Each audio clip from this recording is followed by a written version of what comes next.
Hey, what is up guys? Welcome to RAM Overload. Today I'm going to show you guys how to properly install Steam. I know people have been installing Steam, since it came out, but some people always get messed up and they don't have the most optimal installation of Steam. So let's get right to it. So first what we want to do is go to steampower.com/about, right? Or you can just go to the home page and click the install Steam on the top right. So once you click that, it'll redirect you to that link, and click install Steam. It will download a binary for you. All right, and once it downloads, I believe I already have it open right here. This will come up. So let's go, press next. We choose whatever language we want. Next. It'll install, and then let's run it.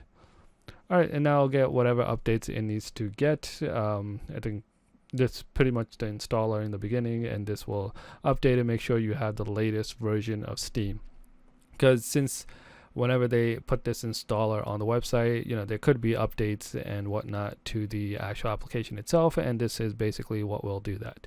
So yeah, let's give it a couple minutes to complete downloading and installing, and then we'll get back to it. I'll pause the video to so you guys don't have to wait up. So yeah, once it's done, you will automatically get this, and that's pretty much the installation. All right. So yeah, let me know if you have any questions or comments on this or any process. I'll help you guys out. Other than that, if you like this video, make sure to give it a thumbs up. Don't forget to subscribe, and I'll see you guys next time.